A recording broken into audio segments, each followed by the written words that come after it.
Hey guys, my name is Ryan Creed. Welcome back to my second poker vlog. Today I'm going to be taking you on a recent trip I took down to Foxwoods Resort Casino in Connecticut.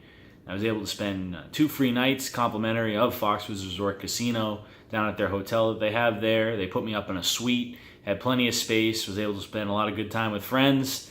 I was able to enjoy a lot of the nice restaurants there. Went into the club the first night, and then on the second night I got into the cash games and played a short 3-hour session. Because it's not a trip to Foxwoods without a little bit of a trip down there to the poker room they have in the basement. So, I know I told you guys last week I was debating whether I wanted to jump into the tournament or just play a cash game, and I'm more of a cash game player, so I opted to just go with the cash game. The game by no means was electric. It was pretty nitty. Nothing real special to report. Later on in the vlog, we're going to review a few hands, a couple interesting spots that I got into. I'd love to hear your feedback on how you think I played the hands, if you agree with what I did, if you think I could have played it differently. And I'm looking forward to having that discussion with you guys. In the meantime, I hope you enjoy some of the sights that I was able to capture on my trip, because there was plenty of fun to be had.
Alright guys, now that you got to catch a little bit of the sights from beautiful Foxwoods, let's dive into a few hands that I played while I was there.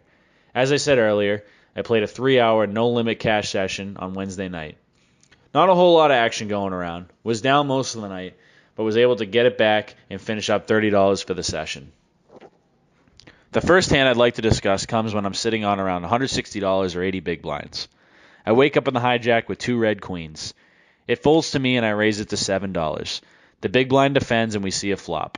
The flop comes 9-8-6 with 2 spades. Checks to me and I put out another bet of $7. The big blind quickly calls and we go to the turn. The turn brings another 9. Action checks over to me again, and I decide to check it back for pot control. Looking back, I could see betting to deny a free card to any flush or straight draws, but it would really suck to get raised on the turn there. The river brings a 7. The flush draw bricks, but any 5 or 10 now completes a straight. The big blind leads out this time for $12 into a $29 pot. I think for a while, I'm really only beating a busted flush. A 9 beats me, any 5 or 10, which is possible with holdings like ace-5 suited, 9-10, 5-6, etc. I decided to throw in the call to look him up. Had I been holding the queen of spades, I may have leaned toward making a nice fold, but it wasn't meant to be, and he rolled over pocket tens to scoop the pot with his straight. Fast forward 40 minutes later or so, and the table broke that I was on. Myself and the 3 other players left at my table all moved to the same table, including the player who cracked my queens earlier in the night. I'm down to about $120 now. Sometimes I'll top off when I'm down to this much, but given how small the game was playing that night, I really didn't feel the urge to do so. Anyways, I wake up with ace-king offsuit under the gun +1. I open for my standard $7 open. The hijack calls. The button, also the guy that beat me earlier, calls, as does the big blind. 4 ways to a flop that comes king 7-3 with 2 diamonds. Big blind checks and I bet $12. The hijack folds. The button raises to $25. And the big blind folds, so it's back to me. With only $100 behind and only really losing to pocket 7s or pocket 3s, I'm feeling pretty good about this spot with the stack depth I have left. 2 pair is very unlikely from the button. Maybe king 7 suited. I'm getting it in good versus king queen, king jack, king 10, even king 9, and of course any flush draws that are more possible given I'm not holding a diamond. So I opt to jam, and he goes into the tank. He ends up going with the call. The board runs up, and runs out, and we end up making top 2 pair on the river. I roll over my hand, and he shows king jack, and we achieve the double up and go up for the first time all session. Shortly thereafter, I decided to call it a night. The game wasn't all that good, and I wanted to enjoy the last night in my suite before leaving in the morning. So that wraps up vlog number 2, guys. If you like what you saw, please throw me a like and subscribe to the channel. I'll catch you next time.